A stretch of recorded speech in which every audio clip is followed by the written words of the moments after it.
কিন্তু এখন যজ্ঞটা কিন্তু দেখছি, যজ্ঞটা প্রায় শেষ হয়ে এসছে। আর বাবার কিন্তু পাঠও কিন্তু হচ্ছে। আমি এখন বসে রয়েছি পুরো পুজোটা কমপ্লিট করে, তারপরেই কিন্তু এখন কিন্তু এই পুজোটা শেষ হওয়ার পরেই কিন্তু ভোগ বিতরণী অনুষ্ঠান শুরু হবে। দেখো এখন কিন্তু সন্ধেবেলার টাইম, এখন সন্ধে হয়ে গেছে। এখন লাইটিংগুলো জ্বলছে বাবার এখানে। জয় বাবা ভোলানাথের জয়। বাবা আমার প্রণাম নাও বাবা, কি ভালো লাগছে বাবাকে। বাবা এখন বাবার ঘরে এসেছি আমি, সন্ধেবেলা হয়ে গেছে। এখন একটু বাবার সাথে একটুখানি ছবি তুলে নিলাম। এখন কিন্তু ওপরে চলে এসেছি। আর সন্ধ্যেবেলা কিন্তু এখন 7:30 পৌনে 8টা বাজে, এখন থেকে শুরু হয়ে গেছে। এখানে কিন্তু রাত্রে কিন্তু ভোগ প্রসাদের মানে সবারই কিন্তু এখানে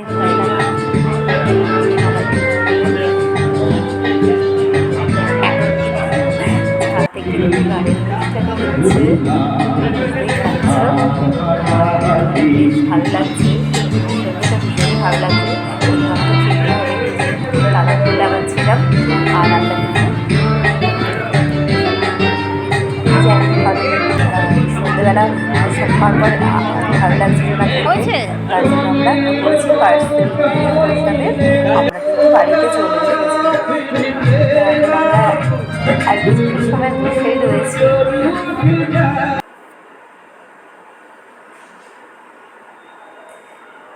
বাবার সাথে দেখা করে এখন কিন্তু আমরা বেরিয়ে পড়ছি। আমরা কিন্তু এখন চলে এসেছি বাড়িতে। দেখো পার্সেলটাতে কি ছিল, দেখো পোলাও ছিল, নানপুরি, আর এখানে হচ্ছে ছানার কোপ্তা, আর রয়েছে এখানে ছানার মালাইকারি, এটা ভেজিটেবিল রয়েছে, ফুলকপির রোস্ট রয়েছে, চানা মশলা রয়েছে, আর ওই গোলাপজাম রয়েছে, আর চাটনি,